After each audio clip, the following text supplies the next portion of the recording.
मिरजोळेत कंपन्या सोडताहेत दूषित पाणी, विहिरीच्या पाण्याला दुर्गंधी, ग्रामस्थ संतप्त। प्रदूषण नियंत्रण मंडळाचे अधिकारी आणि कंपनीचे साठेलोटे असल्याचा आरोप। मिरजोळे MIDC परिसरातील कंपन्यांमधून कथितरित्या सोडण्यात आलेल्या प्रदूषित पाण्यामुळे मिरजोळे गावासह परिसरातील नागरिकांचे जीवन अक्षरशः असह्य झाले आहे।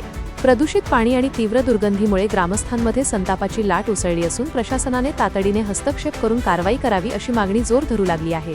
या प्रकरणी प्रदूषण नियंत्रण मंडळाचे अधिकारी आणि कंपनी प्रशासनाचे साठेलोटे असल्याचा थेट आरोप आता ग्रामस्थांनी केला आहे। औद्योगिक परिसरातून बाहेर सोडण्यात येणारे सांडपाणी मिरजोळे गावाच्या दिशेने वाहत असून त्यामुळे परिसरात दुर्गंधीचे साम्राज्य पसरले आहे।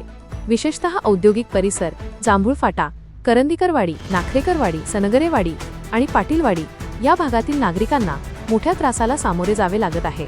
परिस्थिती इतकी गंभीर बनली आहे की अनेक विहिरींचे पाणी दूषित झाल्याचा आरोप ग्रामस्थांनी केला आहे।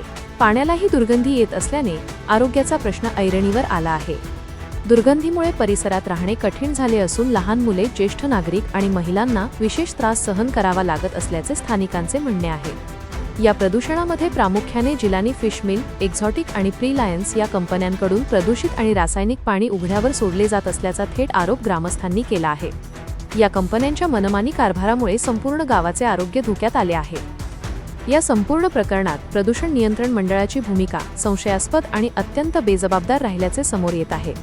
धक्कादायक बाब म्हणजे ज्या कंपन्यांमधून हे प्रदूषित पाणी सोडले जात आहे तिथून महाराष्ट्र प्रदूषण नियंत्रण मंडळाचे कार्यालय अवघ्या 3 किलोमीटरच्या आत आहे।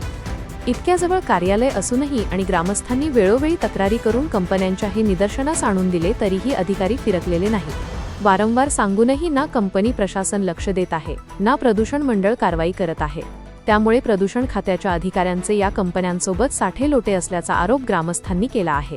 अधिकाऱ्यांनी गेंड्याची कातडी पांघरली असून ते जाणीवपूर्वक या गंभीर समस्येकडे डोळेझाक करत असल्याचे स्थानिकांचे म्हणणे आहे।